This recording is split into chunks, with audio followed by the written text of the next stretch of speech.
নমস্কার বন্ধুরা, কেমন আছেন? আশা করি খুব ভালো আছেন বন্ধুরা। তো আমরাও খুব ভালো আছি, দেখতেই পাচ্ছ সবাই সাজুগুজু করে আমরা কোথায় যাচ্ছি। হ্যাঁ বন্ধুরা, আমরা 95 পল্লী দুর্গাপুজো উৎসব, সেইটা আমাদেরই পুজো, যেহেতু আমরা এই পাড়ায় থাকি। তো ওটা আমরা ওখানকার আমার মেম্বার্স। তো আজকে দিদি আসার কথা ছিল, এটা ভিডিওটা দুদিন আগের বন্ধুরা। তো সিএম আসার জন্য আমরা এখানে এসে উপস্থিত হয়েছিলাম সিএমকে স্বাগতম জানাবার জন্য।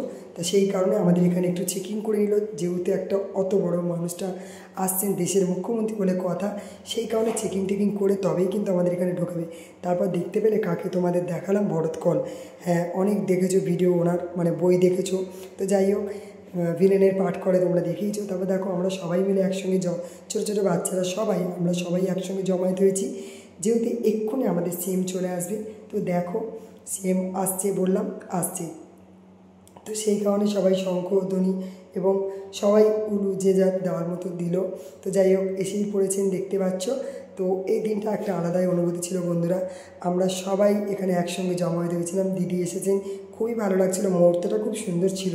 তো তারপরে আমাদের দিদি আমাদের পুরো প্যান্ডেলটা ঘুরলেন, উদ্বোধন করলেন। আর এখানে আমরা সবাই খুব খুব খুশি। তো আমাদের প্যান্ডেলটা দেখো কত সুন্দর করে সাজিয়েছে। তো আমরা প্যান্ডেলের মধ্যে দিদি চলে যাওয়ার পরে প্যান্ডেলে ঢুকে সবাই একটু করছেন। তারপর দেখো এখানে চলে এসেছিলো ক্যামেরাম্যান, উনিও ভিডিও নিচ্ছিলেন, কারণ একটা লাইভ টেলিকাস্ট চলছিল ওনাদের চ্যানেলে। তো যাই হোক, তারপরে সবাই আমরা আনন্দ করে আমি চলে এসেছি পার্লারে, কারণ এর আগের ভিডিও আমি তোমাদের দিয়েছিলাম দিদি এসে কী করলো। তারপরে দেখো পার্লারে চলে এলাম, আর ক্যাপিনো পার্লার, মানে খুবই সুন্দর, ক্যাপিনো তারপরে এসে দেখে গেলাম, কারণ বড় মেয়েকে এখানে সাজতে দিয়ে আমি চলে গিয়েছিলাম ঘরে। বড় মেয়ে করবে, তারপরে আমি করব। তো আমি বড় মেয়েকে ঢুকিয়ে দিয়ে চলে গেলাম বাড়িতে, ড্রেস চেঞ্জ করে তারপরে আসবো। এসে আমিও একটুখানি সাজুগুজু করে নেবো, পুজো বলে কথা। তারপর দেখো আমার বড় মেয়ে, যেহেতু ওর হওয়ার পরেই আমি করব, তা ও খুব এক্সাইটেড। কেউ এগুলো আমরা লাইফে ফার্স্ট করছি, আমি কখনোই করিনি, আমার মেয়েও কখনো করেনি। যাই হোক, একটু ইচ্ছা হলো। মানুষের জীবনে সবসময় পরিস্থিতি বলো, যে কোনো কিছু এক থাকে না, মানুষ সবসময় উন্নতির পথে এগিয়ে যায়। তো সেই কারণে আমিও চেয়েছিলাম একটু উন্নতি, মানে একটু আলাদা রকম কিছু করতে, কারণ আমার ইচ্ছা মানুষের এমন একটা জিনিস, সব কিছুর মাধ্যমে মানুষকে এগিয়ে নিয়ে চলে এবং ইচ্ছা হয় অনেক কিছু করার, বাট সামর্থ্য অনুযায়ী আমরা কাজ করি। তো যাই হোক, এখন একটু পরিস্থিতি ভালো, তাই কারণেও ইচ্ছা হলো একটু করতে। তো দেখো আমার স্নেহাকে কেমন লাগছে। তারপর দেখো এদিকে ছোটু, ও কান্নাকাটি শুরু করছে, ও কিছু একটু করবে।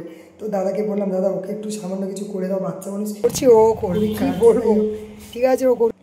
তো দেখো ও কত এক্সাইটেড, ওরও খুব ভালো লাগছে, দিদি করছে, মা করছে, তো আমি করবো না, সেখানে ওকেও একটু করে দিলাম, ওকে একটু কাটিং করে দিয়েছিলাম সামান্য একটুখানি, জাস্ট কারণ ওর চুলটা খুব সুন্দর, ওই জন্য ওকে আর করতে লাগে না।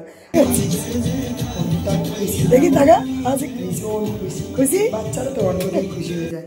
তারপর আমার চুলের কন্ডিশন দেখো তোমরা, খুবই খারাপ, যেহেতু আমি সুইমিং শেখাই সেই কারণে। আর ভিডিওটা বড় হয়ে যাবে, পরে পুরো ভিডিওটা দেবো চুলটা আবার কী করলাম, পরে দেখাবো। তো চলো, টাটা।